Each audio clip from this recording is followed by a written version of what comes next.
Now we'll move on to the invocation. And I believe Michael McGuinn, could you lead us in that, please?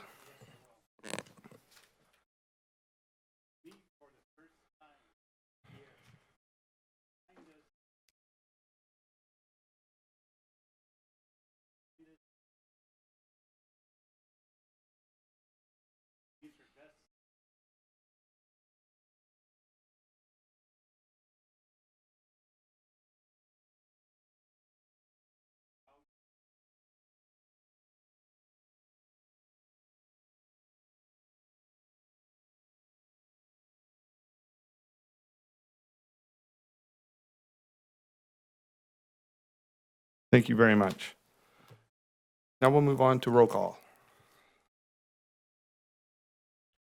Director Aguilar, Director Raymond, Director Espinoza, Director McGlynn, Director Lohr, Director Murphy, Director Oliveira, Director Pereira, Director Silvera, Director Vialta, Chair McDaniel. Present. Thank you. We have a quorum. Now we'll move on to item number 5, public comment. At this time, anybody from the public who would like to step up to the microphone and comment to the board? Seeing none, we'll go ahead and move on to number 6, minutes. I have a motion and a second. Motion was Director Lohr, second was Director Silvera. Are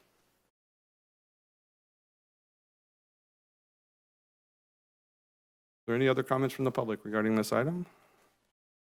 I'll bring it back to the dais. I have a first and a second. All those in favor, say aye.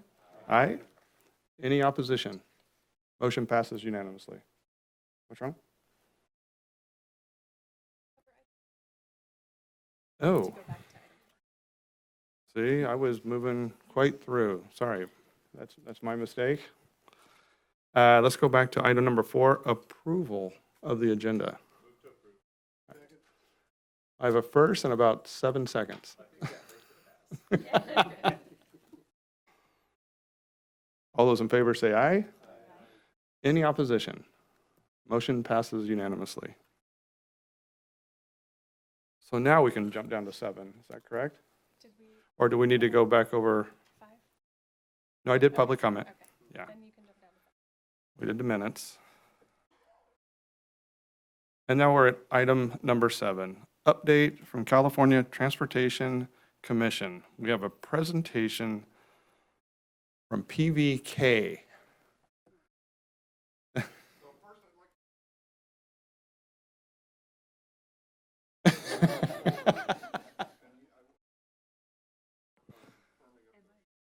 Right. Right.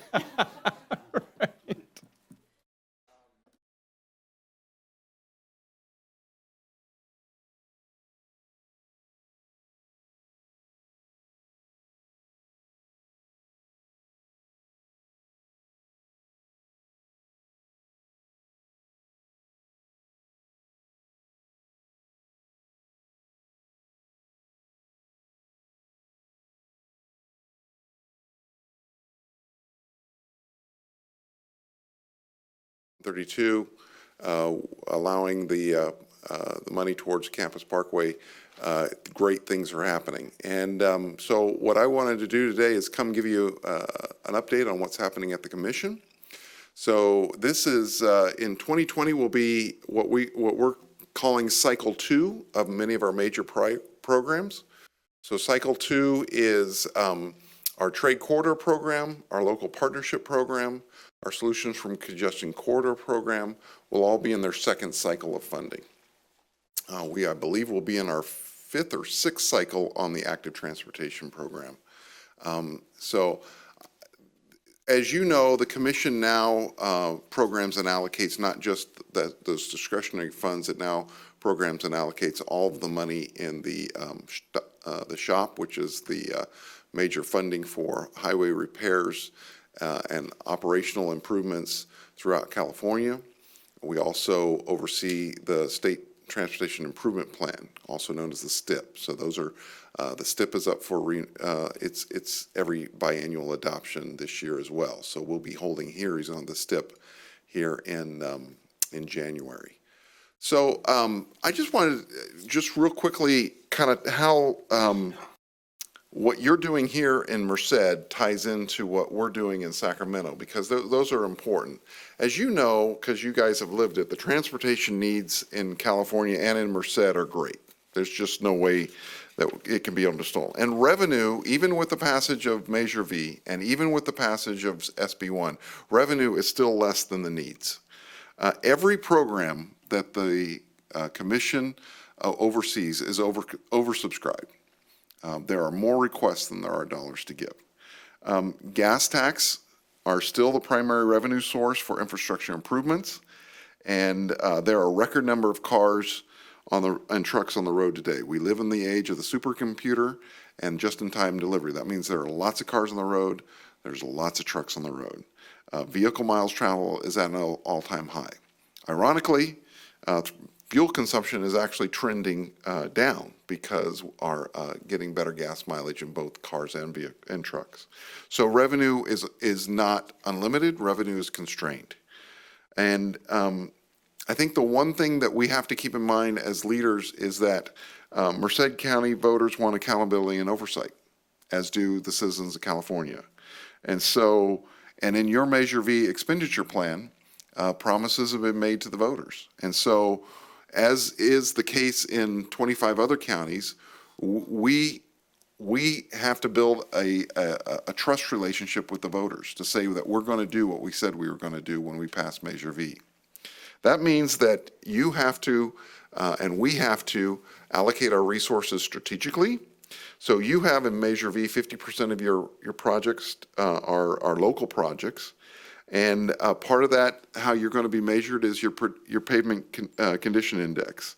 Now, luckily, after you passed Measure V, the next thing that was passed was SB1, and part of that was the local streets and roads money. And so that is a real, in addition to the HUDA funds that you had before that, that gives you 3 tools to improve your pavement condition index. Your traffic management. You have leverage opportunities on traffic management. Those are things like, intersections, widening, signalization, bridge replacements, and traffic calming methods. Those are all things that can be a part of your local projects in Measure V. And you have leveraging opportunities through, on the federal side, through CMAC, in the local partnership program, through the CTC, and through the highway bridge program at the federal level. You also, through that funds, there's a carve out for alternative modes that can be bike and pedestrian, and there's great leveraging opportunities at the CTC through the active transportation program and through our local partnership program.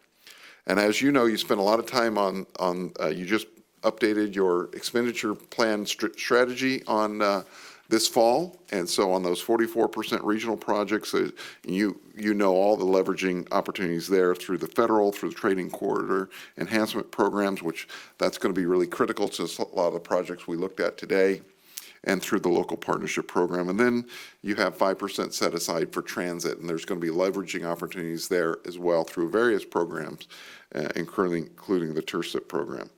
So promises that we've made to the voters, we have to keep that because we have to build trust. The good news is Merced County, Stanislaus County, you've recently passed a measure.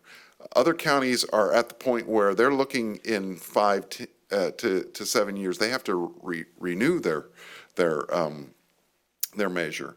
And I will tell you that one of the things they're really focusing on, have we held the trust of the community? Have we done what we said we were going to do? Have we taken those promises and kept those promises? So keep your eye on that ball and keep it early. So I would argue that the best thing to do is you've adopted a strategy for your regional projects. As local communities and as a local county agency, have a strategy for that 50%. Have a local strategy.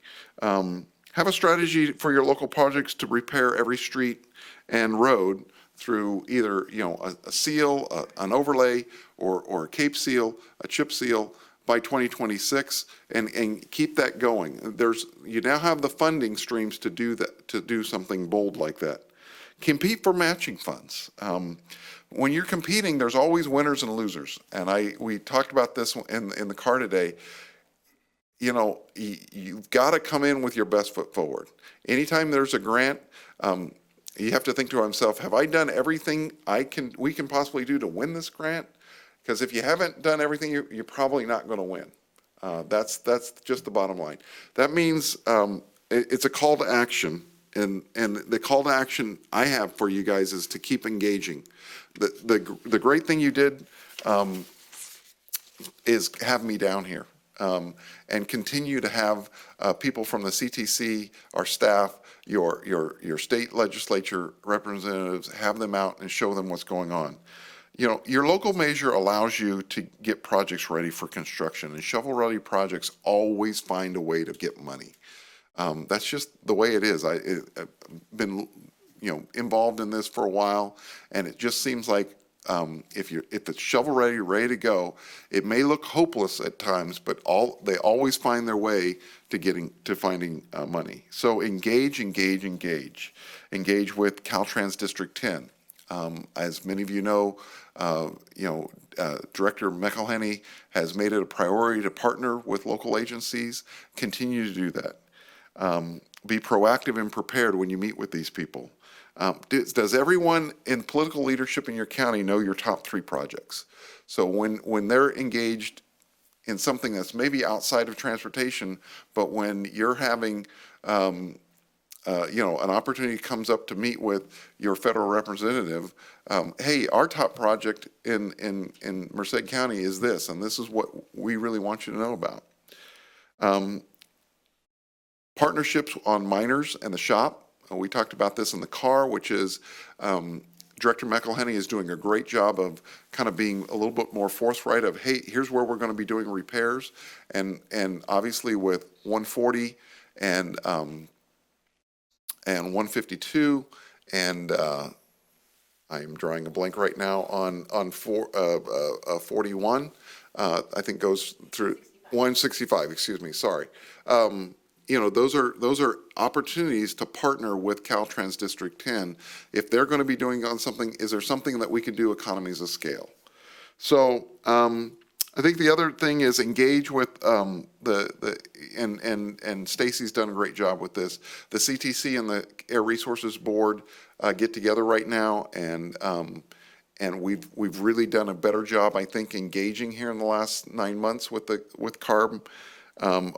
On some important issues there. You need to be heard on the use of Cal EnviroScreen.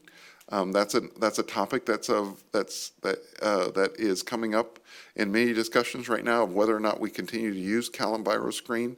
If that's an important tool to Merced County, I think you need to make sure you're heard on that. Make sure you're heard on the Highway 99 business plan. Obviously, the Highway 99's business plan has been key to a lot of the improvements that have gone on in Highway 99 through Merced County, and I would make sure that you continue to be heard on that issue. So I'd like to turn it over to questions from you now, or an engagement, any way you have, any questions or comments you have. You got it. Thank you, Paul. Is there any questions from the board? Yes, Mr. Volta.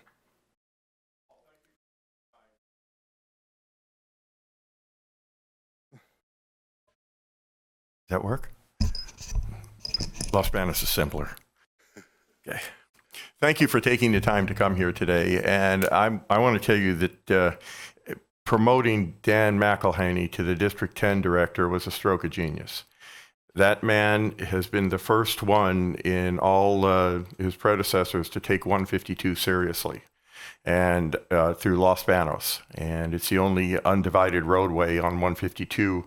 And we've had a number of accidents, and Dan has taken that to heart, and we are having safety meetings every month. And we are very anxious to partner with you, and hopefully with our city manager, we can meet with you personally sometime to let you know the trials and tribulations of 152. because we don't want to see anyone die on that road, and we certainly want to improve the flow of the 35 to 40,000 cars that go through our city each day. So I just wanted to let you know that Dan McElhaney and his staff have just been a godsend to finally getting the needed help that's been so long ignored on 152. So thank you. Happy to hear that. Thank you. Thank you. Is there anybody else? Well, Paul, I'd like to thank you for coming today. We had you said to keep engaging. And so, we had those conversations, and I was asking you if this was a full-time gig, just because of your engagement. It's been at such a high level, and it's much appreciated. But your engagement is so good that literally, it was the first time with the CTC I've gotten into the weeds. Yeah. Or below the weeds. Yeah, we did. Yeah. So I think half your board doesn't know the joke yet, but they'll find out in time. Exactly. Yeah, we won't throw anyone under the bus who maybe got us there. So. Yeah. I don't think, is Matt here? Oh, yeah, Matt is here. Okay. Oh, Matt, sorry. Yeah. But thank you. Oh, Mr. Pereira.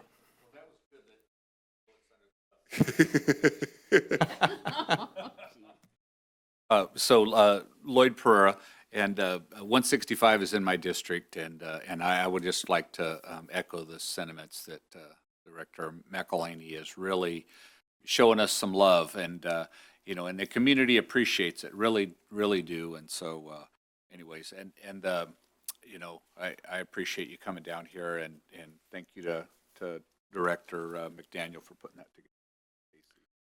Well, Anyways. I think one of the things we have to keep reminding loud and clear, I will strongly recommend loud and clear. Director McElhaney gets that these routes, 140, 152, 165, need to continue to have safety enhancements. And those safety enhancements sometimes are interpreted as capacity enhancements.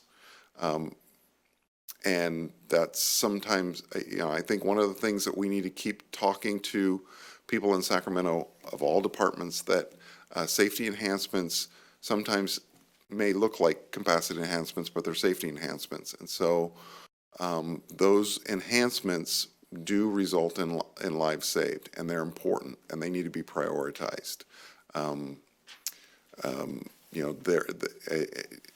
Stacy can, and it would take too long to go into it, but I can tell you that there's been a real struggle this last fall over the ITIP in particular, where I think the ITIP traditionally has been used to do improvements on these type of routes, and it seems like no one's looking. There's people who would like to not do that anymore, and so I'm continuing to voice the concerns of routes. I was down on Route 46 last Thursday. We need to finish the safety enhancements on Route 46, but we need to continue to do the Route 50, Route 52s and these and Route 156 and Route 140, making sure those are part of the strategic plan, the transportation strategic plan. Stacy, that will be key when that comes up here this next year. But when you have a chance as a county to go up to talk to Sacramento, make sure you're talking about the importance of these, what are considered minor state routes. Obviously, they're not freeways, but that the importance of the state remaining engaged in their ITIP on improving these routes. Because sometimes I feel like I'm the lone voice, and I'll be honest with you guys. Obviously, you know me, and Darren knows. I'm a farmer from Stanislaus County. So, I've known these, in high school we played LeGrand. So I can tell people getting literally, going through Planada and losing the stripes, and it was so foggy, losing the stripes in the road trying to get to LeGrand one night. So I know these roads. Forgive me for forgetting 165, but going to Hillmar for basketball games and those type of things. The safety improvements, we know because of that how important they are. We know that Highway 99 is the working backbone of this state. We know we all see the increases in truck traffic there. Sometimes people don't know that because it's hard for them to get out of their location and get out. I'm blessed to be on the Transportation Commission that makes it a point to never have a home. We go meet, we don't have a building of our own. We go meet all over the state so we can see these things that are happening. So just keep ringing the bell. Right. So I'm not very good at politics. I'm more of a nuts and bolts kind of Yeah. guy. But North Highway 59 stops in Snelling and becomes J59 over to 108. Yeah, And so the supervisors from the three counties, Stan and Tuolumne, I guess back in 2011, there was a push to try to get that to become 59 to go all the way through. So it's getting restarted. well, And it's a good. safety issue. I will tell you that will be a heavy lift, but if you all three work on it and you can get our legislative representatives on that, that's going to be critical. Assemblyman Gray and Bigelow are already Yeah, on. those are difficult lifts, but they're doable, but you just have to stay on it. All right, thanks. Director Espinoza. Thank you. I was going to address regarding the director, McElhaney. He was very responsive, and he's already been in several meetings, especially in the meetings in Planada where in my district, Highway 140. There's safety issues there they're dealing with. And also on South Highway 59, which right now, as it's raining, hopefully, we need the rain, but if it rains, it always floods at that portion over there. So where we need that new bridge over there. So Yeah. hopefully we get that addressed. Yeah, no, I've been very pleased with Director McElhaney, and I will relay, he could not be here today, but I will relay the comments that, because I know that when the first day he started the job, we had a conversation, we said, let's make sure we're out there partnering with these locals, and he has wildly exceeded my expectations, so I'm happy to hear that. Are there any other questions or comments? Thank you. Paul, thank you. Thank you very much. Always good to see you. You as well. All right.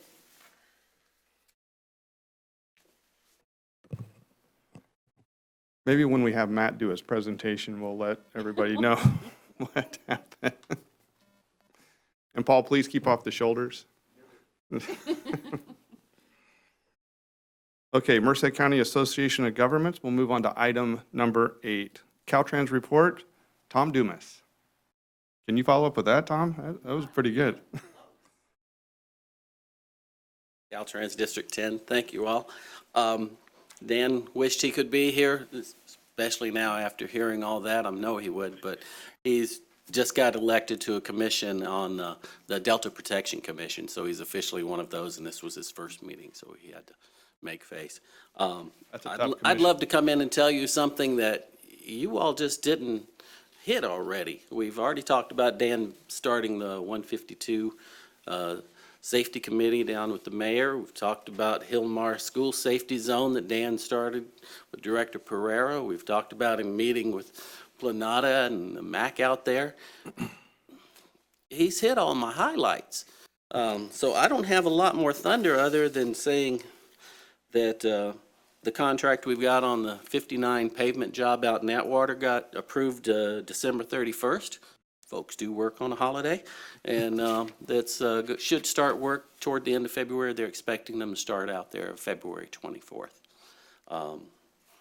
Other than that, I'm here to hear if you all have any other questions or any other issues I need to take care of. We've looked at that issue of the weeds on S Street and found that that portion's not on ours. I sent you back some pictures, Director Pereira. But if there's anything else, I'm more than glad to take back questions, comments. Director Peralta. Well, one of the things of the safety committee, they talked about having sidewalks down 152. The Caltrans yard does not have any sidewalks in front of it. So if you could take care of that for me, I'd appreciate it. I'll get a shovel and get started on that. Okay. Thank you very much. Thank you, Tom. Anybody else? Happy New Year. Thank you. Oh, just for your information, it is raining all the way from Stockton down to here, so. Yeah. Hey, Tom, I do have, we talked about the Highway 99 through Atwater. Uh-huh. How often is that diversion of traffic through Atwater? Is that going to be a continuous, or is that only as work is being done?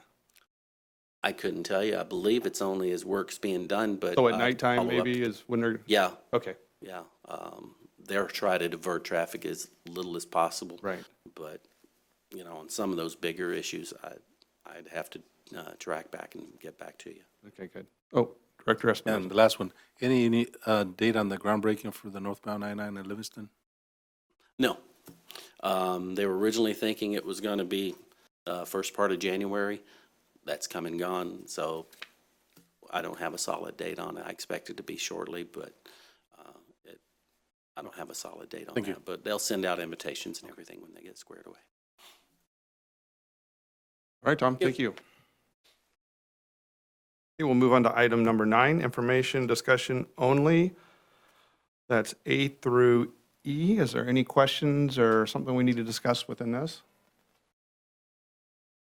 Seeing none, then we'll go ahead and move on to item number 10, the consent agenda. This is an action item.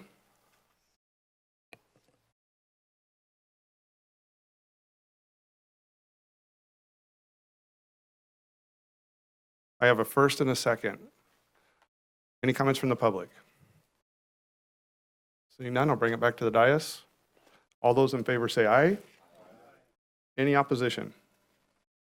Motion passes unanimously. Now we'll move on to number 11. Matt has a update for us. Transportation planning and Measure V, along with maybe a tour update. Thank you, Mr. Chair, members of the board. Yeah, so the joke is that I drove our commissioner into the mud. So we were doing a tour, which I think went pretty well because we'd done most of it.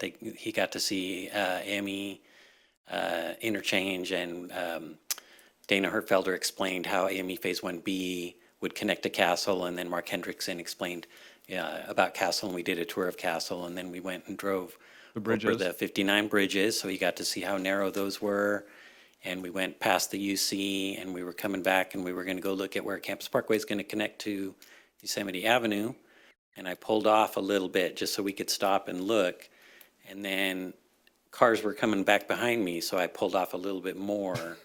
And then that's when I got into the mud, and then we started sliding. And that was it. I tried, but back and rocking it, and that just dug me in farther. So yeah, so he's going to remember this trip, hopefully fondly. You always do something to create a memory, right? Yeah. So the real things I wanted to report to you were that we did release a request for proposals for the Merced County West Side commuter bus study that's going to look at commuting patterns from the west side of Merced County over to South Bay and possibly East Bay as well, because there are some folks who go from Gustine up to Pleasanton and that kind of thing. But it's mostly Los Banos, Santa Nella, over the hill to San Jose area, and get a consultant on board to look at all the market analysis, which will prove useful regardless of what happens, and then also identify the feasibility of doing commuter or express bus service. So that's exciting. We've talked a little bit about the San Joaquin Valley Housing Work Group. The first meeting of that is tomorrow in Fresno. And Directors Pereira and Hogue and, who else? Peralta, right, are the representatives on that body, which is 24 individuals in the San Joaquin Valley, so 3 from each county. So that's first meeting's tomorrow. And then I wanted to let you know that we're looking at bringing a couple items in the near future. One is going to be the Safe Call Box program. So basically, some approaches for how we can bring information to the board so the board can provide some direction on that, because there are a lot of different possible ways that money can be spent. So we're looking at possibly getting a consultant to help with that decision-making process, just how to put that information together in the best way to facilitate a decision or guidance on that. And then also we'll be initiating a call for projects for CMAQ, so the Congestion Mitigation Air Quality Program. So we're looking at releasing a call for projects in the near future, talking about some of the balance in this year's funds and also the next year. So you'll hear more about that now, but I just wanted to let you know. And of course, your staffs are closely involved in that call for projects. So you'll hear more about that as we go forward. And if you have any questions, I'd be happy to answer those. Thanks, Matt. What's your timeline for the bus study? Right. We're giving them until, I believe, February 20th or something like that to turn in proposals. And then we're going to evaluate. And so possibly April is when we'll come to the board for a contract with a consultant. And then the actual study itself timeline is we're looking to the proposers to tell us. So we do have, part of the evaluation is their timeline, their proposal. So if somebody can do a great job and they can do it expeditiously, that would be great. I think that would be the ideal. But we don't necessarily want to compromise the quality of the study, by rushing it. Thank you. Any other questions? Thank you, Matt. So we'll move on to item number 12. Approve the work program priorities for 2020-2021. This is an action item. Mr. Fell. Thank you, Mr. Chair, members of the board. These priorities serve as a foundation for our work program, and then they also help us as we go through the year. If, for example, we get a request for a letter of support and it's matches up with this, then we can do that. We are suggesting adding a few things, so we have the same list as before, but we are suggesting adding items 2, 3, and 4. So 2 is about Measure V, supporting implementation of Measure V and measure-funded projects, including in particular the East and West Side regional projects, of course. And then number 3, supporting development and funding of Pioneer Road widening project by implementing the priority policy that you adopted in November. And then 4, supporting Atwater Merced Expressway Phase 1B as it proceeds through project development towards construction. So that's our suggestions for adding to our work program priorities. Thank you, Matt. Any other comments or questions? What is the pleasure of the board? I have a motion. Second. And a second. You got those? Is there any comments from the public regarding these items? Seeing none, I'll bring it back to the dais. I have a first and a second. All those in favor say aye. Aye. Any opposition? Motion passes unanimously. We'll move to item number 13, budget timeline, 2020-2021. This is information only. Nav Bragi. Thank you, Chair. Usually, historically, MCAG would present its yearly budget during the budget workshop in April before the government board meeting.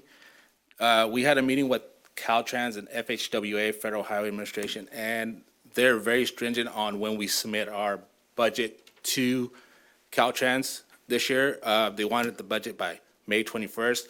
So we took a look at our budget process, and we also looked at the time sensitivity of everybody's time here. So what we did was we actually broke out our budget we staggered the budget.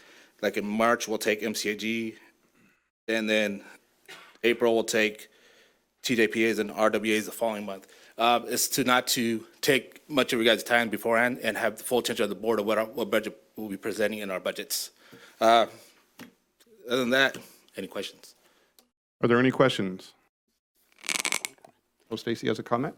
If I could, I'll just add, this is a trial. We want to try this different approach. As Nav mentioned, we would typically have a 3-hour or so budget workshop separate from the governing board meeting that made for a long day, and we were trying to compress a lot of information into a short amount of time considering we were covering 4 budgets. So this approach we're hoping will allow us to use this time by taking the budgets one at a time, presenting a draft budget presentation for one agency per meeting, and then the following meeting would be an adoption of that budget that we've already given the presentation on in the previous. So we're staggering it, so it'll be a budget season.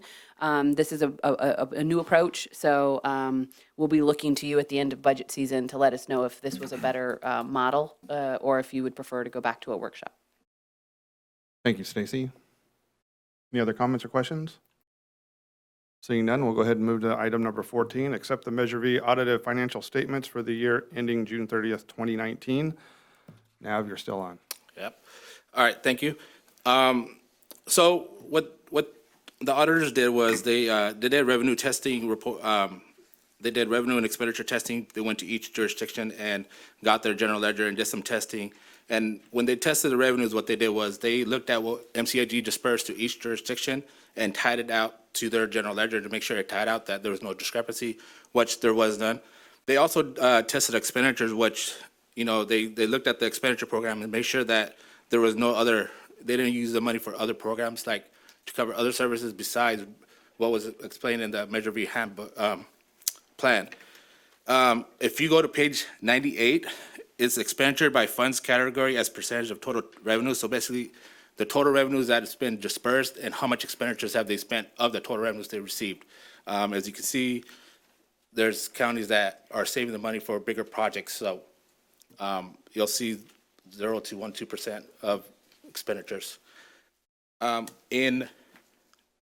Monday, the COC took action on this and approving this item. I think there was, Monday. Yeah, so it was Monday, they took action and they approved the financials. Any questions?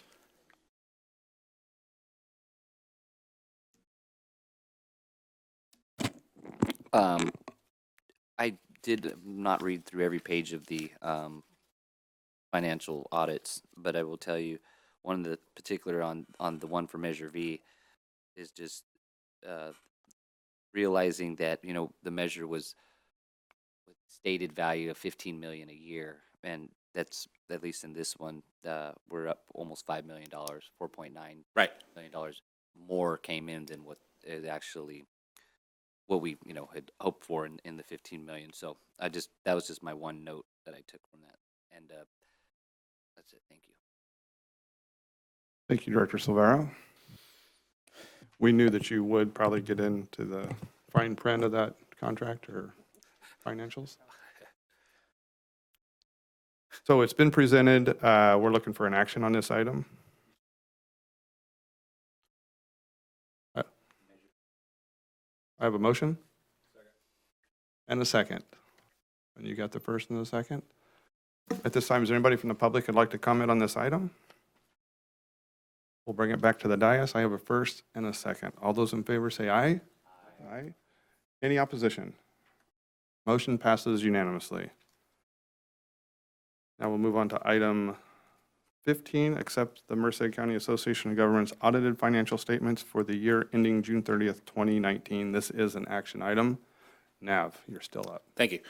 Couple big changes in the financials. As the previous item, we talked about Measure V, how we received $5 million more than what was expected, about 4.9. The other big changes was the actual disbursement of the RTIP funds. So if you go to page 125, it's the revenue and expenditures by fund. You'll see a decrease of $5.4 million. That's the disbursement of the Measure RTIP funds that were took an action by this board in the 17-18 fiscal year, but a lot of jurisdictions took time in getting their paperwork together, and it was dispersed in the 18-19 year. The other than that, you know, there was the other thing we did was historically MCAG never had a general fund. So when we always did our ICAP or submittal to Caltrans, they're like, there's all these other funds that are commingled with the MPO fund. So this year what we did was we have a general fund and an MPO fund. So we broke it out, and it streamlines the process of getting the ICAP approved. This year I think it took us 6 days to get our ICAP approved. Wow. Before it took months, years. So other than that, there was material weakness. It had to do with the closeout. Due to our new auditors, they came out beforehand, and by the time they reviewed our general ledger and we were going to give them a journal entry, they already discovered that we didn't do the entry. So this is my way to myself saying, okay, you know, I could have got this waived out, but I would like to, you know, for myself to keep myself on the top of my toes, you know. So keep myself accountable. So it was a closeout entry that was a timing issue on it. And that, any questions? Well, thank you. As Director Silvera likes to say, the wheels of government move so ever slow, so we appreciate you making those corrections to make it move a little faster. Are there any comments? Just one comment, Mr. Chair. So that was out of all the audit reports that we're looking at today, that was the one finding, and Yeah, so, and I appreciate that, that's how we get better, right? You right. notice that we had a mistake, and it's in the language here, it talks about how we corrected it, and so moving Right. forward, we shouldn't have that. We should No. look for nice, clean audits next year, all Right. clean. And you'll see the other audits are all clean audits. Thank you. Any other comments? This is an action item. What is the pleasure of the board? I have a motion on the floor and a second. Are there comments from the public regarding item 15? Seeing none, we'll bring it back to the dais with the first and a second in the motions. All those in favor say aye. Any opposition? Motion passes unanimously. Thank you, Nav. Item number 16, propose corrections to the MCAG Joint Powers Agreement. This is an action item. Stacy Guzman. Thank you, Mr. Chair. So this item is a requested action to ratify the second amended and restated Joint Powers Agreement of MCAG. In October, at the October board meeting, the governing board directed staff to correct several ambiguities that were identified and to bring a corrected agreement to the governing board for review and ratification. That occurred at the discussion occurred at the November 21st board meeting. This in your packet is the same item that was proposed at that meeting, with the one exception that the document itself, the date was changed. The one that was in your November packet indicated a ratification date would be on the date of that November board meeting. The documents that are consideration today have just that date changed of being today's board meeting, since action did not happen in the November board meeting. Also notable to discuss is that at the November board meeting, there was a substantial discussion on the potential release of a previously drafted third-party council memo regarding the proposed changes in both or either closed or open session, and neither of those move forward. So the conclusion of that meeting resulted in bringing this item back for action as it was originally requested in the staff memo on November 21st. Thank you, Stacy. Was there any discussion on this? Yes, Mr. Murphy. Thank you, Chair. And first, I want to thank the board. I know this came up at the November meeting that was kind of a marathon meeting in Dos Palos, and I had to leave, and others too, so I appreciate action not being taken on that at that late hour. My question is more just around the threshold for adoption. We've all got a copy of the JPA. And the amendment requires a 2/3 vote of the board. I've talked to council, talked to the executive director. I haven't been satisfied as to the explanation of why it's being put forward to a simple majority vote. But I'd like to ask again, maybe it'll be more satisfying to understand if there's a better explanation, because I just don't see it. Thank you, Mr. Murphy. As we discussed at the meeting in November, these are corrections and clarifications, not amendments. These corrections to the JPA agreement seek to put into effect what was previously adopted by the board in 2007 and 2013. In 2007, the board approved granting the amendment authority to the board of directors, and that was approved by all of the jurisdictions. And in 2013, the board acted to extend the term of the agreement. Both of those, as we've discussed previously, there are ambiguities in the agreement. There were mistakes made, and these are seeking to correct those. They're not amendments. They're seeking to put into effect what was previously adopted and approved by the board and the jurisdictions.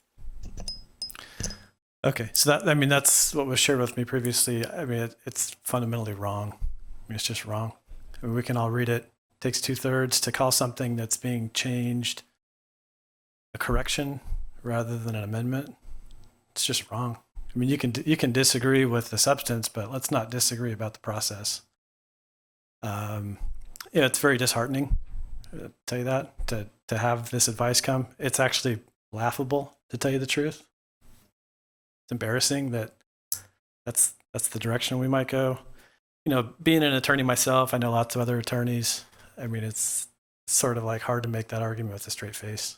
So I've brought one example. And Joy, if you wouldn't mind putting up on the overhead. There's no difference between a correction and an amendment or I mean, the correction is an amendment. It's an amendment. It's a change. You know what I've shared. You should have it up on your screen. This is just one reference point. This is actually an entry from Black's Law Dictionary. You might wonder what it's just the top part, really, Joy, that we need to see, so you can maybe bring it down further to the middle of the screen. And if you're able, you can even zoom in. But so you know, when you practice law, you look at court decisions, you look at statutes, and you look at other things like this is actually a secondary source, meaning it's not from a court.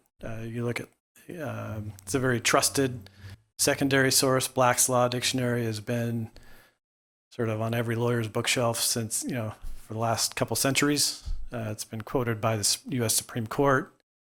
I mean, this is just sort of basic stuff here, right? But I mean, even if you look at what's on your screen, the definition of an amendment is a change made by addition, deletion, or correction. So I'm just asking that we all use our own sort of thinking caps here because we're getting bad advice. So I hate for it to come to this. We've just been round and round on this so many times, but you know, I think the board needs to know that. There's also the issue of going back to the jurisdictions as well. You know, that needs to occur as well. But you know, what's teed up on the agenda for us today is this discussion of, you know, taking some board action and having it be a simple majority. Frankly, this came up, unfortunately, 2 months ago in Dos Palos. Our bylaws state when the meeting times are going to be. And there was some discussion around changing that. And so it needed to be a 2/3 vote, but we heard from council again that, you know, maybe we could do it by a majority. We kind of said, well, that's not how it works. And you know, the direction at the time was, I'm just trying to make things easier for you to get done. Well, that doesn't make anything easier. It just causes more problems. So, you know, this is the sort of the not my first, second, third, you know, choice of having to have this conversation, but it's just come to that. So I want to share that with the board. Director Villalta. As we've done, we've had an analysis and changing the bylaws or extending them for another 10 years is not just a simple change, and it shouldn't be done with a simple majority. And one of the things that bothers me is that we don't trust our jurisdictions to go back to them and say, okay, why don't we look this over? This is extending it for another 10 years. And that's just not correct without having some kind of review of our city councils. And so they can have some input. Maybe they have changes, maybe they don't. And maybe the bylaws need to go back too, because this just isn't right. I mean, for us to make these decisions, you're up here because you're representing your people and you're representing your cities. And here you are, you're making a decision, and you haven't been empowered by your board to make that decision other than saying that you're the appointed person. But no one has reviewed these, my glasses on here. Our councils have not reviewed these joint power agreements. We haven't reviewed the changes. We need to go back to our jurisdictions. And I don't know why everyone's so worried or so scared to do that. I mean, what's the harm in going back and taking up some suggestions and opening this up? I mean, we said that these things had expired because they weren't done right. And basically we have an attorney's opinion, but all we have is the cover letter and then the rest of the body. And my attorney wanted to know how he arrived at that decision. And yet this board voted that down with public funds that were allocated to have this opinion, and now it can't be shared, or you don't want it shared. I mean, you know, we're up for election again, And we have to answer to the people. We have to answer to our cohorts. We have to answer to the city council members that we have. And we go back and tell them, it says, we're not going to share that information with you. It just doesn't make sense. Why can't we have just be open about this? Director Lohr. Thank you. For public information, if I am incorrect, please correct me. I believe, Director Villalta, you were on the board at the time that this was amended or extended. If I'm wrong, please correct me. And then I can't correct something that was done wrong. no, I'm okay. So my point is, you were sitting as a board member when this was extended, and we can go back and look at the minutes to confirm that. We also, this conversation has been ongoing for months, and if you as the designated representative or us as designated representatives needed our jurisdiction's approval or opinion, we had a good 3 months to do that.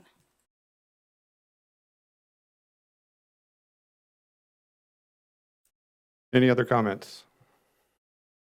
Hold on, we'll go with Joe.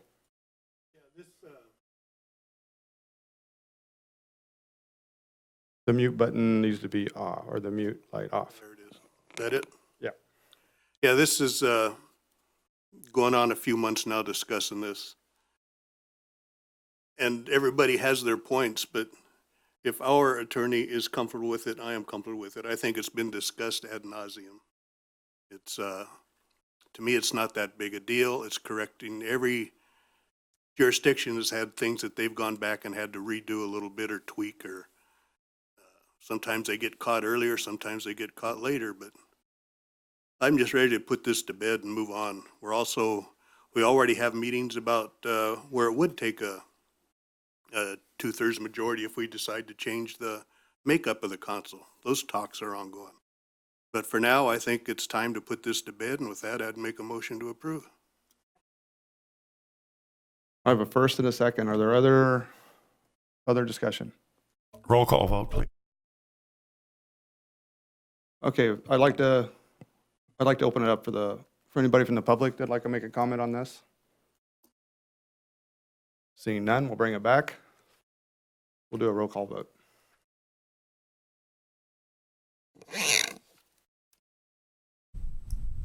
Director Aguilar?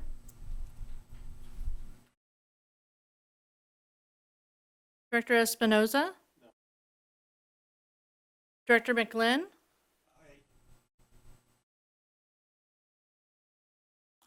Director Lohr? Director Murphy? No. Director Oliveira? Aye. Director Pereira? Director Silvera? Director Villalta? Chair McDaniel? There's not a tie. Is it? Yes.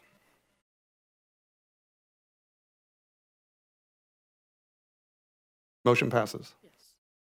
Yes. 6-2, or 6-3. Okay, we'll move on to item number 17, 2020 appointments to regional boards. Stacy.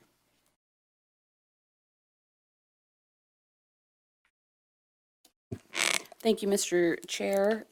This is an annual item that we started several years ago.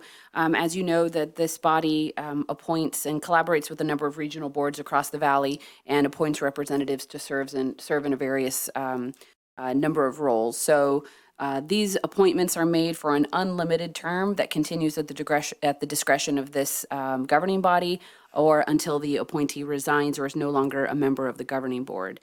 Several years ago, we began the practice of, on an annual basis, reviewing these appointments to do a few things. One, to confirm the incumbent's interest to continue to serve, and to address any vacancies that may exist.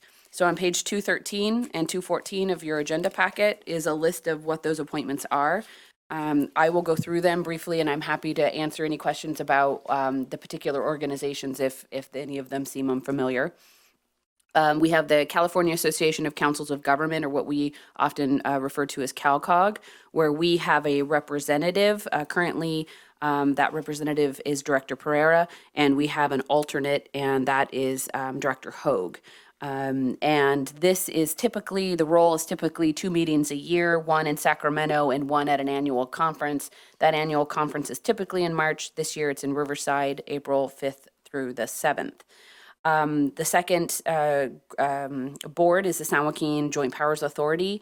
We, again, have 1 member and 1 alternate. Those positions are being filled as Director Espinoza serves as the board member, and Chair McDaniel serves as the alternate. These board meetings are typically held every other month at various locations in the central San Joaquin Valley. The third is the San Joaquin Valley Regional Policy Council. This, we have 2 board members and 1 alternate, with 1 board member being a city representative and 1 being a county representative, and the alternate unspecified between the 2. The current representatives are, for the city spot is Director Villalta. The county spot is Chair McDaniel, and the alternate is Director Murphy. These meetings are, year to year, this varies, but it's typically 2 to 4 meetings a year. The meetings, locations vary because it's an 8-county board, so they can be at any part, typically central part of the valley. And they do, there is an expectation that both policy council members participate in the meetings, which are typically also available by phone.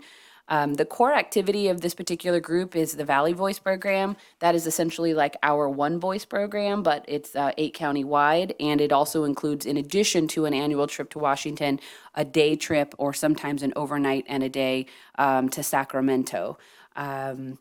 This particular body has an emphasis on representatives having a kind of a solid understanding or an interest to learn and get engaged in regional issues and a willingness to work collaboratively across the 8-county region. And then lastly, I'll mention CalVans, where we have 1 board member and 1 alternate. Those are currently filled by Director Villalta as the board member and Director Silvera as the alternate. And those meetings are the second Thursday of every month. They're in Hanford, but you can always take those board meetings via conference call at the MCAG office. So in the past, the way we've approached this, because it can be one action if it works out that way, is if you look at the bottom of the staff report on 215, it gives you that list of all the positions that we're looking to address. So typically it has been, we first ask the incumbents that I just reviewed to indicate their interest in continuing to serve, as well as asking if there's any additional interest from other board members in any of these roles. And we typically take them one at a time and then make those nominations and do appointments. That's how it's worked in the past. But we can also take them individually if that makes more sense. So I would look to the chair to indicate how he'd like me to move forward. Well, I look at the board. I think maybe the first thing, is there anybody who isn't wanting to serve in a current position that they've been on?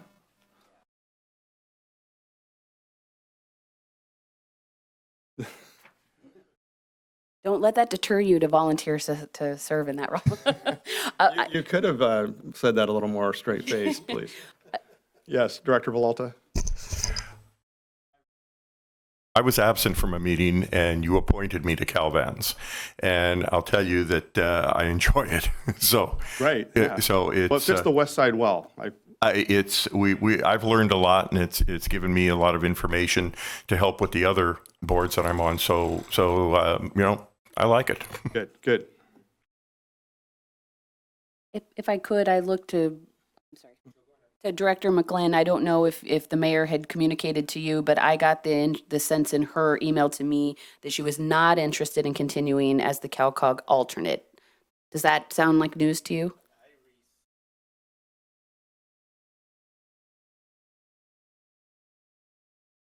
Well, then I'll take we'll go with that. Yes, Mr. Pereira. So as the primary member for CalCog, and I will serve again. However, if there's somebody else that has an interest in it, I'm willing to step aside and either let April be the primary and somebody be an alternate to learn, or, but if nobody else wants it, I will continue. Yeah, as a, being CalCog before, you do learn a lot. It's very, very informative with the whole, it's like drinking water from a fire hose, right? So maybe I'll ask, is there any interest in any other positions?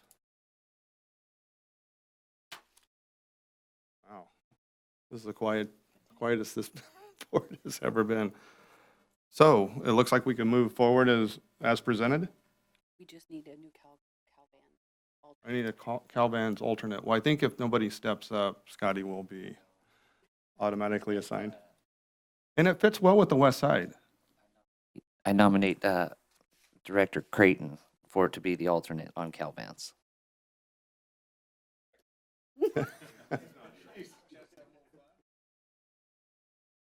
Well, should we call for a vote on that one, or should we, is that your motion for all of them with that to be inclusive? You know what, I will make that as my motion, that we'll just reappoint everybody to where they're at with the exception of 4B, and we'll nominate Paul Creighton, Director Paul Creighton.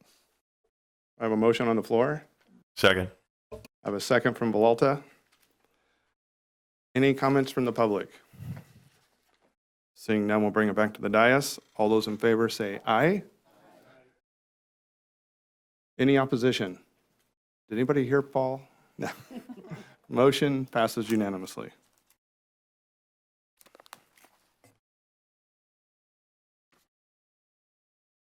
Transit Joint Powers Authority for Merced County. Item number 18, Transit Joint Powers Authority for Merced County Monthly Update. Christine Chavez. Good afternoon. Chair and directors. Christine Chavez, Transit Manager. I wanted to give you an update on just a couple of items, starting with the ridership for the month of December. So for fiscal year 1920, in December, we had 56,872 passengers on fixed route. Measure V, we had 16,140 passengers that utilized the free fare system. And fixed route in December, our total average for passengers per hour was 6.18. And for paratransit and general dial-a-ride, our passengers per hour was 1.54. So I'm not sure, I'm sorry I haven't seen this presentation before, but if you guys want to see the information in any other manner, please let me know. I know I have service miles and hours, if you guys are interested in seeing those as well.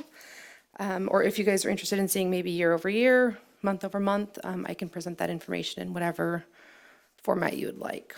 So is our ridership continuing to increase?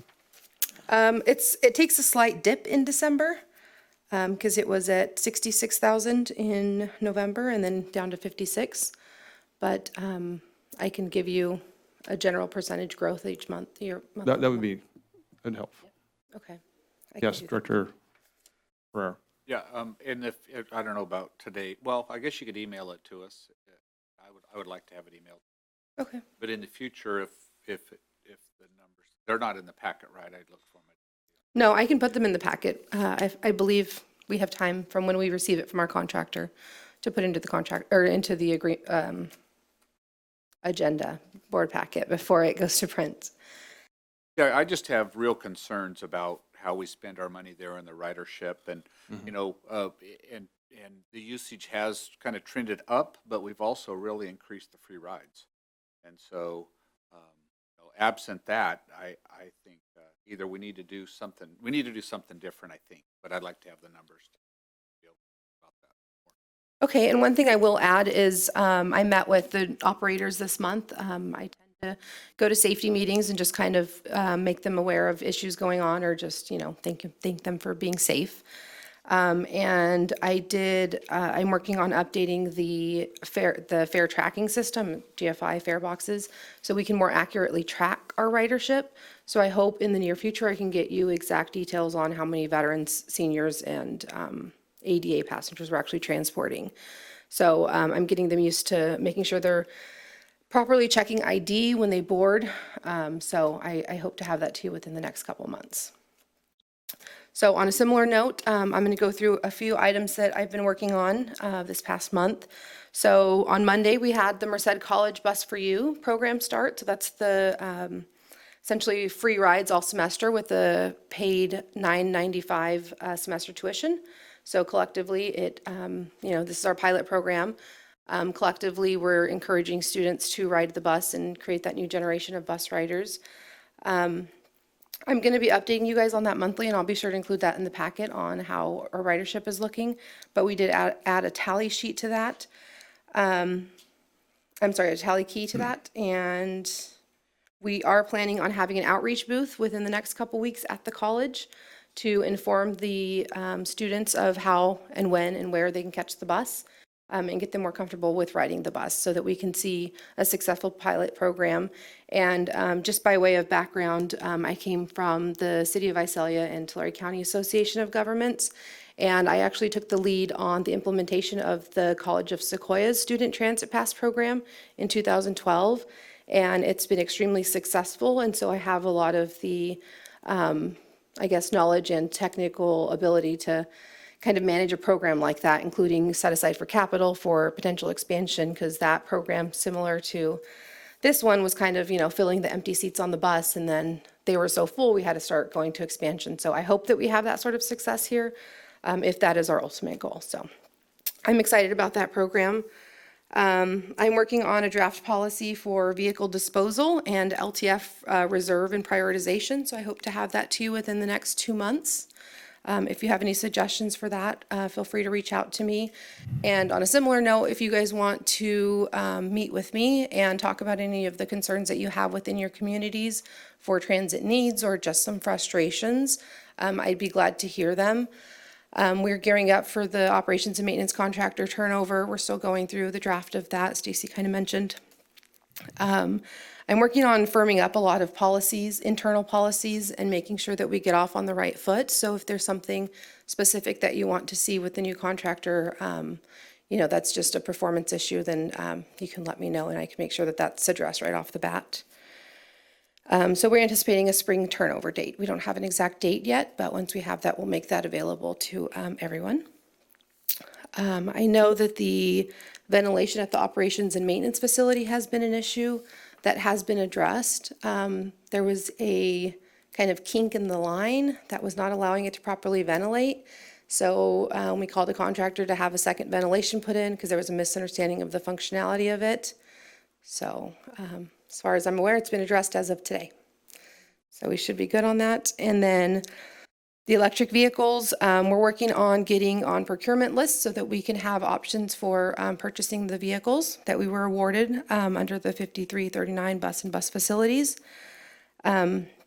So we will get started on that project as well as the infrastructure plans.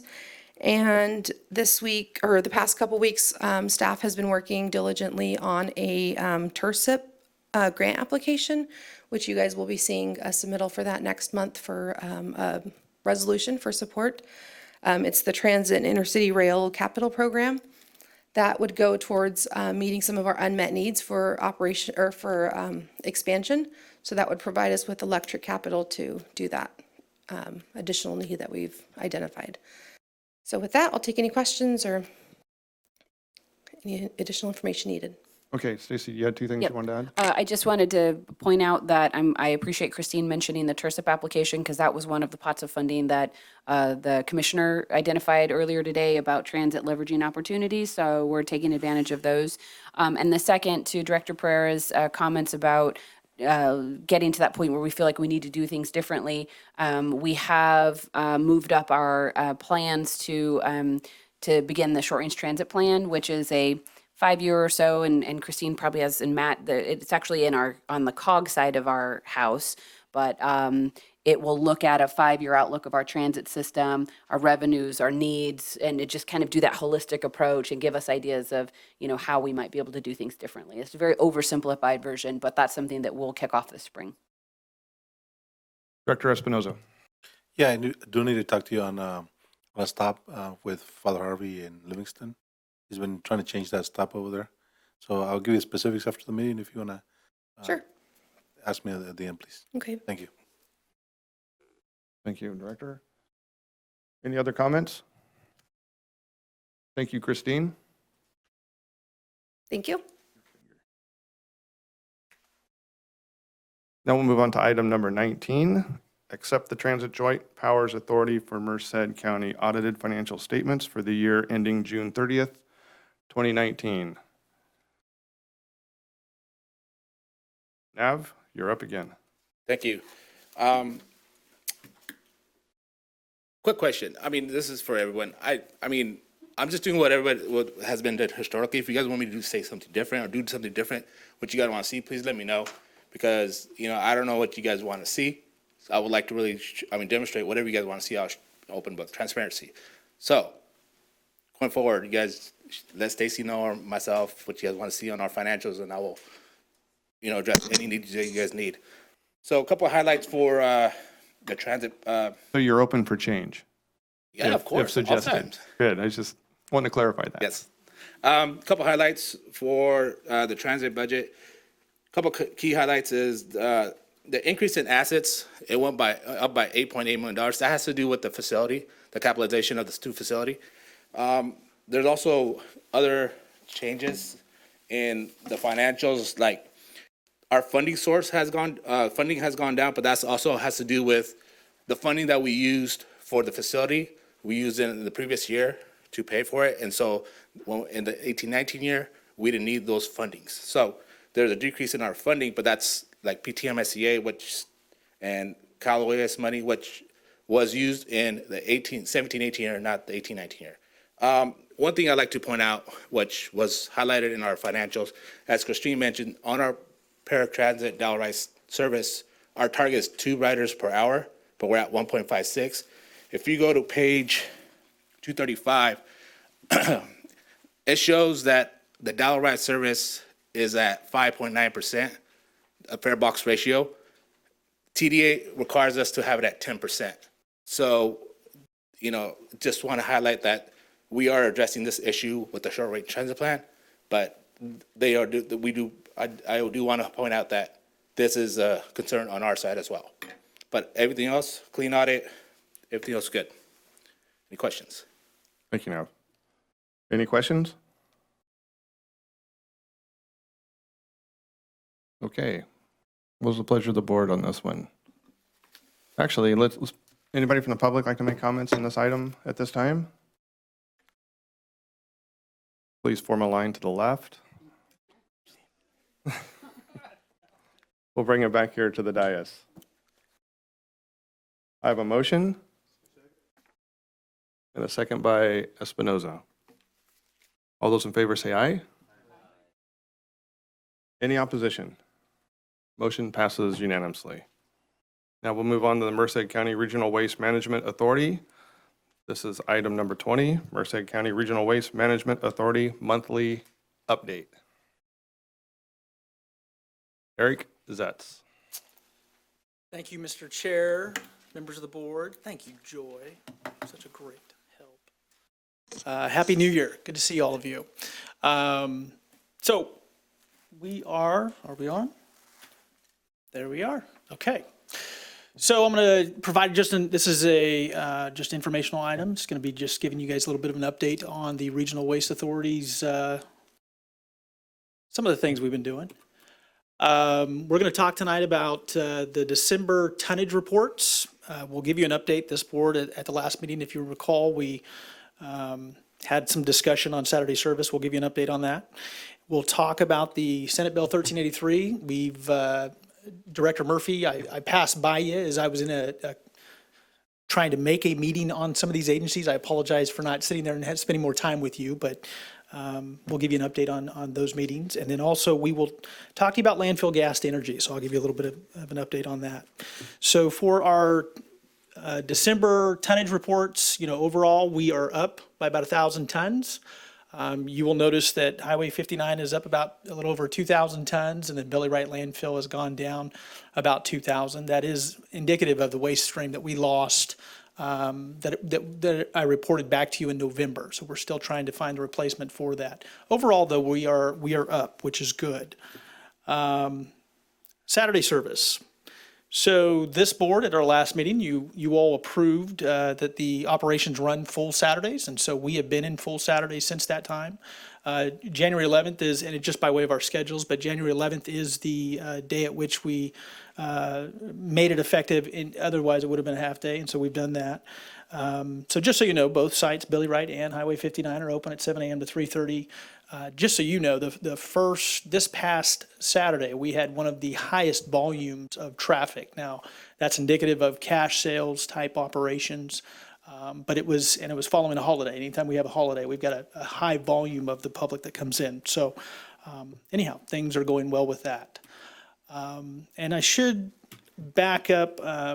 The executive director sent you all an email last night that let you know that we are looking to have our signage in place and our staffing by February 1st. And so we hope to have really that in place before we begin to really advertise this greatly. Currently, the signs do say it's a halftime on certain Saturdays, and we don't want to confuse the public. 1383.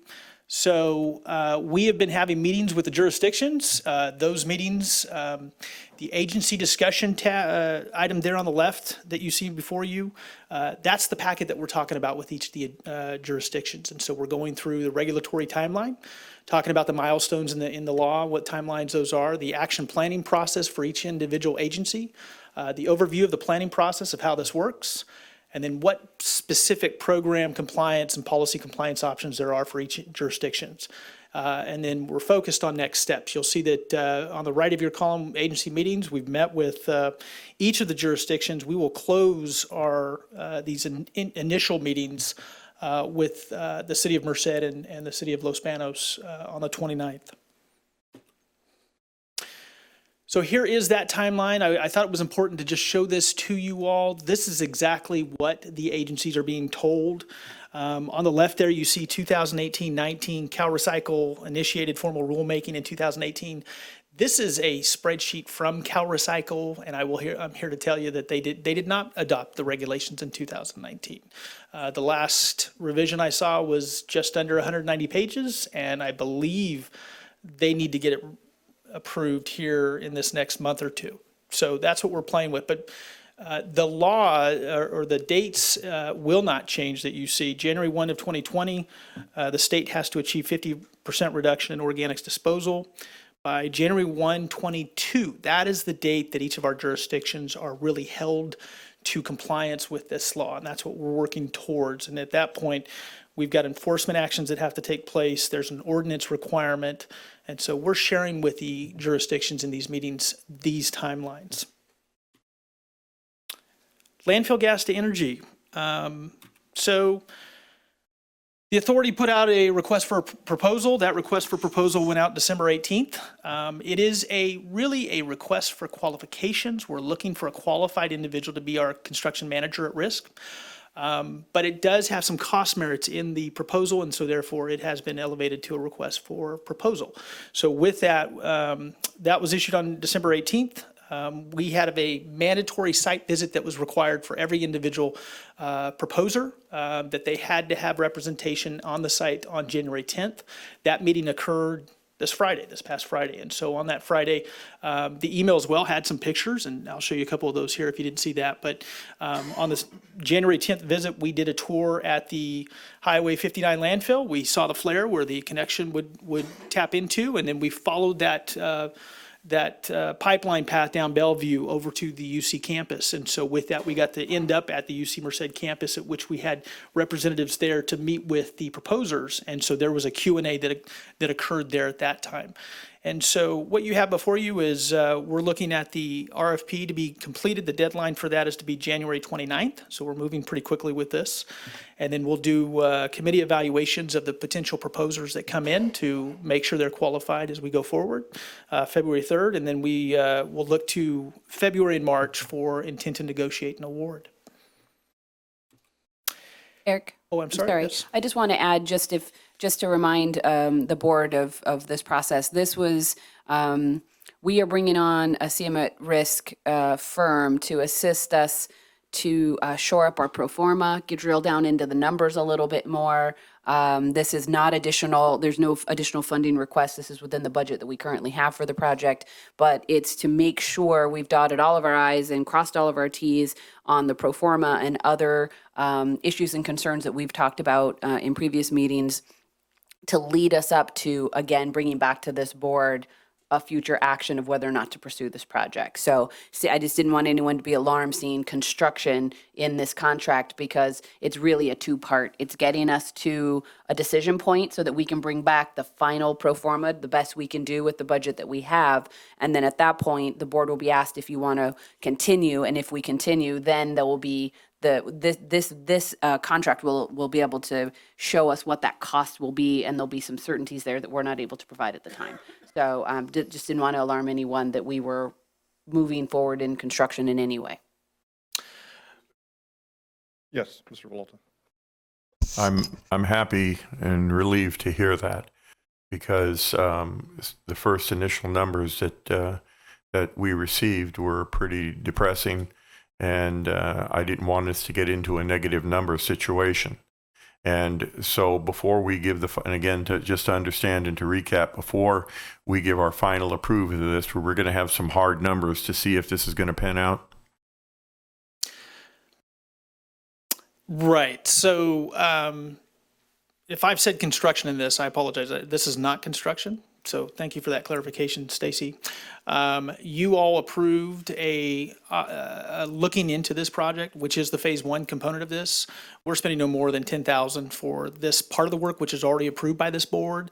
The construction manager at risk in this process, as it goes to conclusion in February, March, will give us that individual that's then going to assess what it's going to take to design and fully construct that project on paper. And so when they do those efforts, it will be in line with what we've already budgeted for that effort. So when we get that back, that's phase one. We'll come back to you all and we'll say, here's what they're suggesting. This is the process, this is the design work, and this is the cost anticipated based upon capital, labor, right away, what have you. And when that comes to you, that will then a decision that you all will make to progress us to phase two. So this is really just work based on what you've already approved. But this will tell us whether there's a payback or not, a realistic Absolutely. payback. Absolutely. That's all I'm asking. It will. All right. Yep. Yes, Mr. Pereira. How many firms showed up to the on-site visit? Right. So here's the firms that showed up for the on-site visit. I didn't. One per vehicle, or? Yeah. So I want to say that we had. Well, I don't know if I want to say 6. Okay. So I counted 6 vehicles that morning, but I didn't see the sign-in sheet. We were happy. Let's just say let's go with 5. I feel a lot more comfortable. But it was a good turnout. Give or take a handful. Yeah. And then would the construction management at risk firm, if there were, I mean, are they only going to evaluate the Highway 59 landfill to UC Merced project, or will they? Okay, so they won't look at other possibilities. Yeah, this is really a unique situation, but given the scope and the potential cost, and benefit of this for all parties involved, you're really looking at something at which, for phase one, the proposers are going to propose what they feel their qualifications are for getting out there and doing design work for you. And then even that design work is only up to $10,000 for what we've already approved for phase one. So it's work to get into with the hope that they can be involved in with the phase two. Many of these firms are going to get in early, and they're going to try to get in on the phase one part, so that if in fact this board does approve phase two, that they might have a shot for coming into that. So this is only going to be for a pipeline that goes from Highway 59 landfill flare to the UC Merced campus. Okay, so if there was a project that could go from the 59 landfill next door and be kind of a different process, I mean, that won't be evaluated at all in this. Right. So UC Merced is really, they are a large proponent for this project. And so with that, I have asked the question if we had a future hospital, because in this business, there are hospitals that are tapped into this type of a pipeline. And I've asked if a hospital were to pop up during the route of that pipeline, would they entertain us being able to tap into that, have a tie-in? And they were pretty adamant for their climate action plan. They need all of our fuel, they want all of our fuel, and they don't want our fuel going anywhere else. So some of those are being worked out in our language for our purchase power agreement, which when we really come into phase 2 and those types of things, we'll get into the weeds of that kind of stuff. But at this point, it is discussed to be just for UC Merced. And Director Pereira, just a bit of context that I can provide to Eric too, is that when this project was initially discussed, and this it was before my time, but I even know in different phases, and maybe Marty had more information, there was a discussion about alternatives for this fuel. I know there was some research into what it would look like if we used it to fuel a fleet, and a number of different alternatives. This was several years ago that led to this UC partnership really being the most the most feasible, or that's where that pathway led. I would see that and I'm just kind of looking ahead. I feel like we're at that 11th hour on this particular project, that if we decide to go or no go, I could see that in the event, if this project, we get to that point in the next 2 months or 3 months, and this board decides not to pursue the UC project, those other alternatives then could be something that we could bring on and try to explore again. But that initial assessment of what other opportunities there are, I know that happened with Brooks when he came on in his first year or two.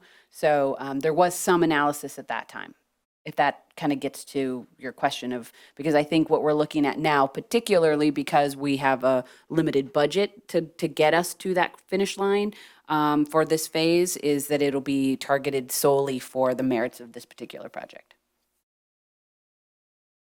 Okay, so this is the UC Merced campus. This is where turbines will go, to the right of where everybody's standing there. Our consultant is the one on your right, that is Paul Stout, and he is directing the group there. So pretty exciting. This process, I'm going to go back to the timeline. I'm just here to bring in his information. The executive director has asked that we present a workshop to you, and so we'll be working forward to get that to you before, as we get closer with this. And again, we're excited. So that concludes my presentation. I'd be happy to answer any questions. And I had procurement team confirm that we had 6 firms. Okay, Director Espinoza. I know with that question regarding other possibilities. So is this, the contract with UC Merced would be an exclusive contract? We have to provide 100% of the gas to them? Or can we include it maybe at 10%, 20%? Have the option of retaining 10, 20%, just in case there's somebody else might want close by, with all the growth in the future 10, 20 years, they can potentially, we can sell 10, 20% at a higher or double the price. Sure. But just a suggestion. Absolutely, and we will follow up on that suggestion when we get into the weeds, the purchase power agreement to this. I mean, really, that's kind of ahead of the game. I mean, we really got to see if this board chooses to take action after phase 1. Yes. So when you said earlier that these firms, they typically would come in and get in early to be on phase 1 with the hope that they're going to get to phase 2. And they know that this board is still undecided on whether we're going to go to phase 2, right? Right. They all know that. Yeah, and that is the at-risk portion here. This is, it benefits them. We had individuals fly in for this meeting on a Friday. Everything happened really quick once we issued the RFP, and I should back up and I should thank Alicia and her staff for doing that RFP. But so you had individuals that were coming in quickly just because they knew the value of the project, and there really is only maybe a handful, maybe 3. I was expecting 3. If we had 6, it's great. So that means we are really going to catch a net of very qualified individuals. So we're extremely hopeful. This is a no-loss proposition. Phase 1 is going to help you guys out. You'll be able to look at what we provide to you based upon what those CM at risk provide to us. And then when we provide that to you, it's your call whether or not we proceed forward. And I think that what ultimately makes it for me, something worth doing is, what is the return on the investment? What kind of capital are we going to put out there? And over a period of time, the return on that investment. And I guess if the college is in love with this as much as you said they are, that they want and need and, then they have to be willing to pay for it. Because if they're not willing to pay for it, then it doesn't look good on our part, and then the project goes away and we just keep burning it off. Right? Absolutely. That's what it boils down to. So in your conversations with them, remind them that the things that they love come with a price tag. So. Absolutely. And Director Silvera, if I could just add, the conversations that the authorities had with UC Merced, they have on their own right purchased or consulted with our consultant to look at the design and options on their end just to see if we do this, if we do that. And so they're working on their side already right now, putting out money. What I would say is that when we come back to your board with the workshop, we will have UC Merced here. We will have all of the financial data. The challenge with this is that it's not a full RFP because it doesn't have bidding pricing information fully in it. And so we will need to, once the CM at risk is selected, work with that individual so that we can get true performa numbers, button that performa up, come back then to this board and say, this is what we feel strongly can happen. And then based upon that, we have the consultants to say financially what the return on investment is. And when you have these folks that come in and they tell you these pro forma numbers, does it come with any kind of guarantee? Like if I can just walk in there and say, hey, you're going to do this, but if there's no guarantee, I mean, is it their reputation on the line? I mean, what kind of assurances do we have that those numbers are actually those numbers? So we have 3 consultants, and again, we're getting into the weeds, but you're looking at 3 consultants, and the 3 consultants, one's an engineering firm, another is an engineering quasi, they do some budgeting work, but then there's strictly a bond financial consultant that we have. And so basically it's parts that when one person comes up with the capital, the line items, the budget, the labor, they feel sound with that. That's one part and that one consultant. Then that is given to the other consultant. The other consultant will look at the individual return on investment, the loss gain ratio, and when you can expect to see revenues and returns on investment based upon your costs. And so they're playing independently on each other. When we do the workshop, we'll have them both here so that they can both, speak soundly to what they feel confident in presenting to you. In the design of use, by going with the CM at risk, and I'm going to look at Marty and Eric, and I hope they don't stand up and stop me here, but as I understand it, because this CM at risk model is new to me, but one of the benefits of going is that once we get to the point of construction, there is a point where we're in agreement. They say, this is what we can construct this project for this amount.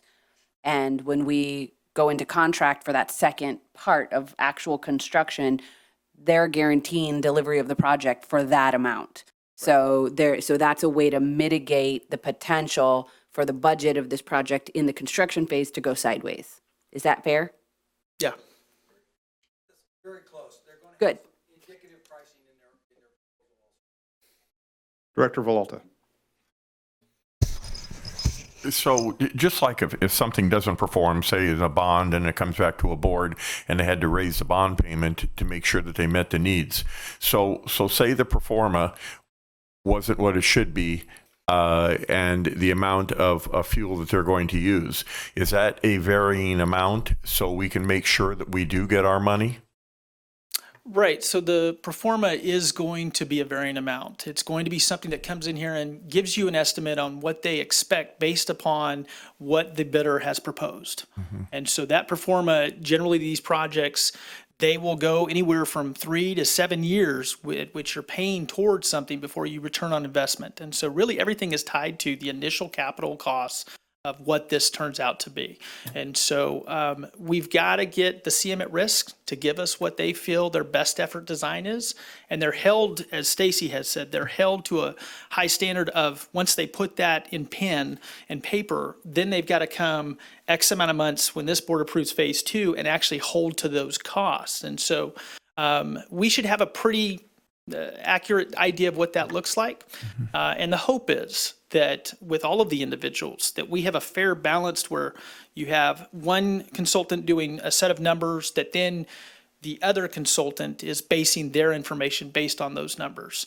And this has been an ongoing process. The individuals that have been involved in this process have done great work, and I think we're really at the fine-tuning part. We just need to see them at risk to give us their information. So then the price of that fuel then could be up or down based on the amount that they're going to purchase and what the payback's going to be. That is correct, but UC Merced has got they've got a growth plan that is greater than what it sits at today, and so they've got a capacity. They're not like a hospital. The hospital in Santa Margarita is already tapped out. It can only use what it's got, and so they're having to burn off the excess fuel, which doesn't then go in line with the climate action plan of the state. It doesn't meet the goals for Merced and regional waste. So in this case, we've got really initial inputs of what they're expecting to take initially that will only increase to when their full build out is there. Right, but I could promise you I'm going to buy 100 gallons a month and then cut back and only buy 50. So I'm sorry. Yeah. So I just want to make sure that that expansion may be in the near future, may not be in the near future. And I want to know the avenue of how this is going to pay back and what it's going to pay back and when it's going to pay back. And so we don't get stuck holding the bag for a while.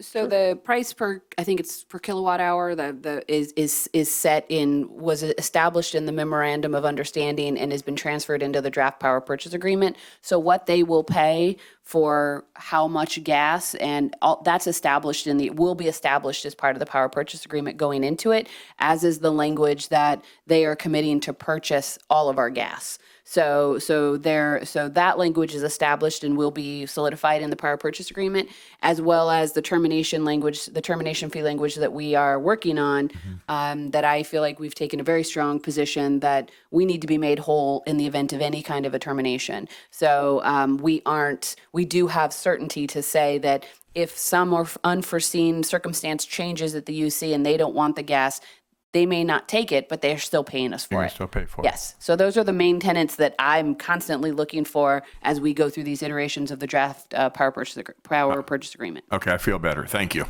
All right, so we just don't want you to be And I do as well. surprised. There were, Good question. sorry, we don't want you to be surprised. There are individuals at our site for this effort, so just wanted to make you aware. Very good. Any other questions or comments?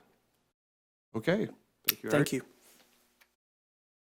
Move on to item number 21, 2020 Merced County Regional Waste Management Authority calendar. This is an information item. Kyle Loretto, good to see you. Good evening. Just real quick, this is, the calendars should be in your packet. And just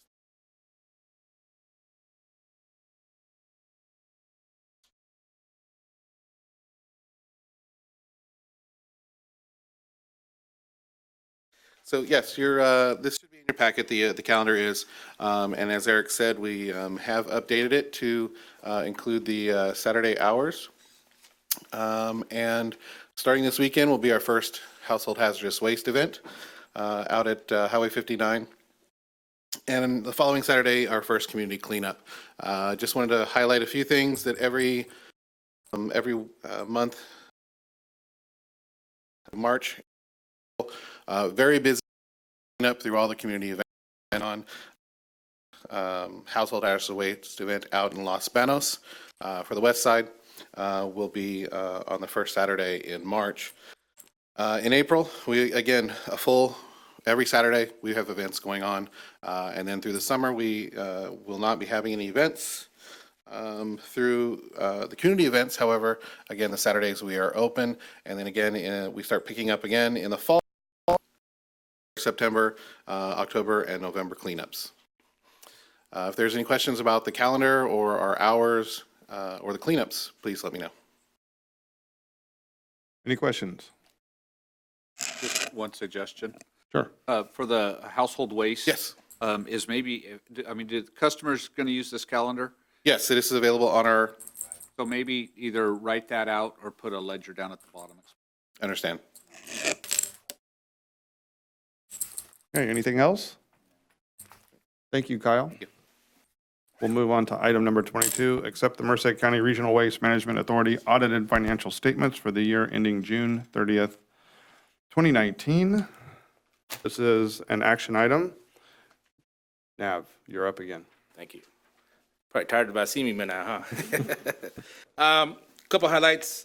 The total liabilities have just decreased by $1 million. That's due to paying the bond payments on a yearly basis. Our total assets increased by $6.7 million. That's due to capitalization of the Billy Wright 2B sale and purchase of equipment. Couple of other highlights is the total operating revenues is $17 million and the operating expense was $10 million. After paying the bond payment and moving money to the post-closure, we'll have around $5 million to put towards capital projects for next year and the years forward. Any questions? Are there any questions? 5 million. 5 million. 5 million. Yeah.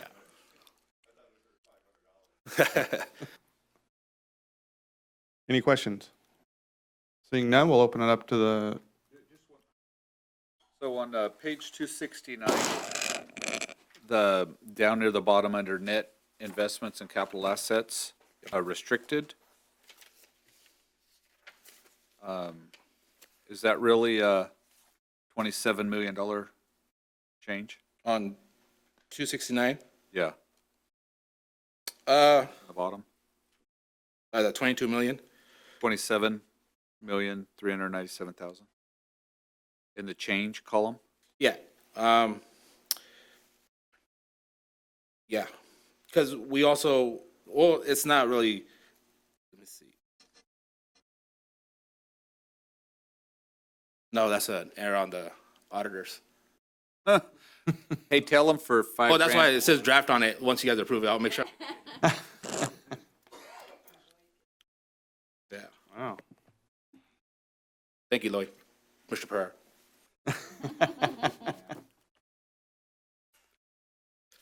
Okay, we'll open up for any comments from the public regarding this item. We'll bring it back to the dais. Any other comments or questions? Further discussion? Okay, what's the pleasure? This is an action item.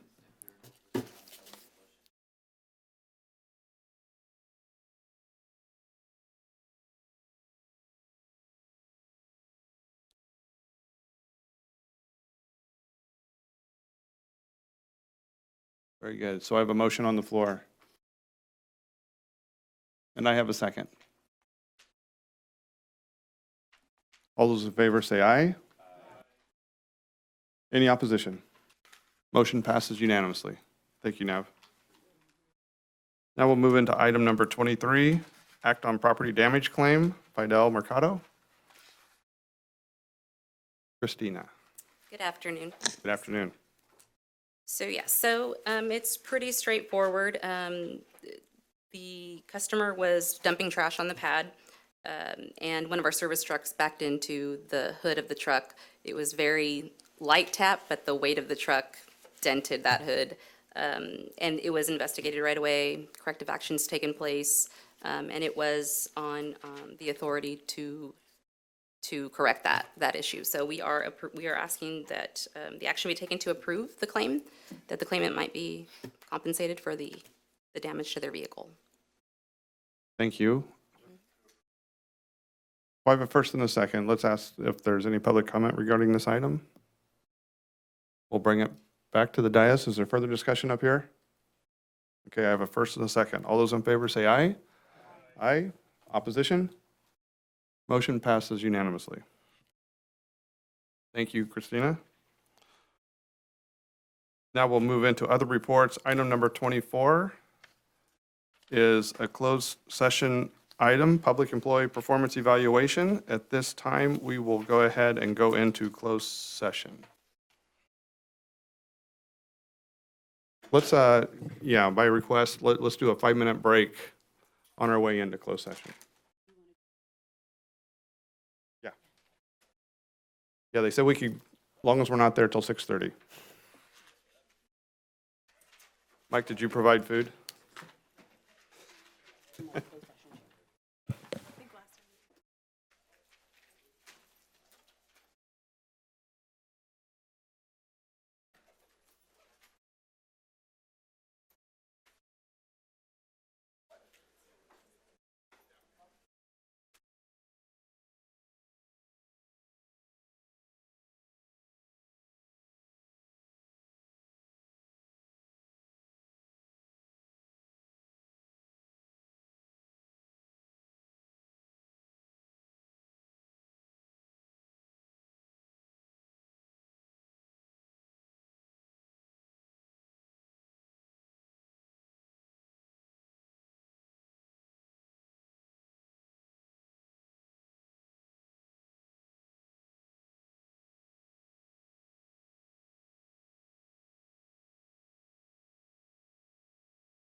Go ahead and move on to item number 25, Executive Director's Report. Stacy Desmond. Thank you, Mr. Chair. I did ask staff to hang back for a second because I wanted to just make a couple of staffing announcements. Alicia Ochoa-Jones has been promoted to our purchasing and contracts manager as a direct report to me. She's been in our leading our procurement department for longer than I have been with the agency and has been doing an excellent job we're excited to be working together to implement new ideas about how we can be more efficient in both our planning for procurements and the execution and implementation of our contract management. So Alicia is here. You'll see her more often and you will be seeing her at the podium as we move forward with these our procurement process. And then the second is Matt Fell has been sitting as I've come into my position here and figured out how all of this is going to work, has been filling a role as essentially a COG deputy director. So if we were in a traditional COG agency, he would be my right hand, he'd be my number two. But because we have a unique structure, his position has been promoted to deputy director for planning. So that's essentially the deputy for our planning function on the MPO side. And both of those were effective, I believe, 2 weeks ago. So I just want to say congratulations and thank you to Matt and Alicia. Thank you, Stacy. Now we're to director's reports. State of the City's on Friday, February 7th, the Merced Theater. Doors open at 10:30 and the program's from 11 to noon. It's free. Everyone's invited to attend. And it's streamed online too if you can't make it in person. Oh, good. No report. Was there a winner? So auditions are through tomorrow. It's not too late. It doesn't need to be, it just needs to be entertaining. So. Michael McGlynn.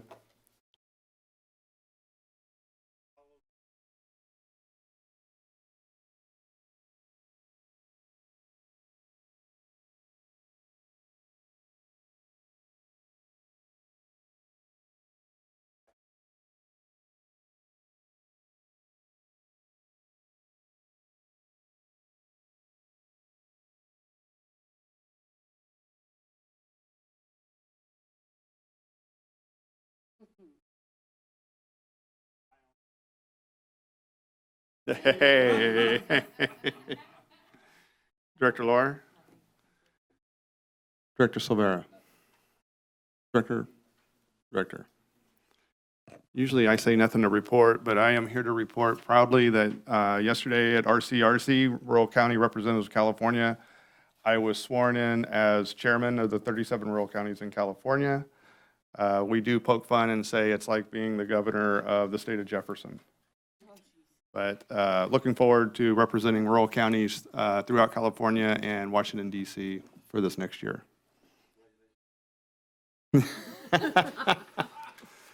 At this time, we'll adjourn the meeting. Thank you.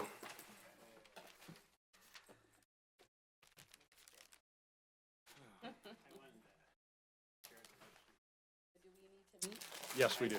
And Mike's gonna give me some dates, and Mike and I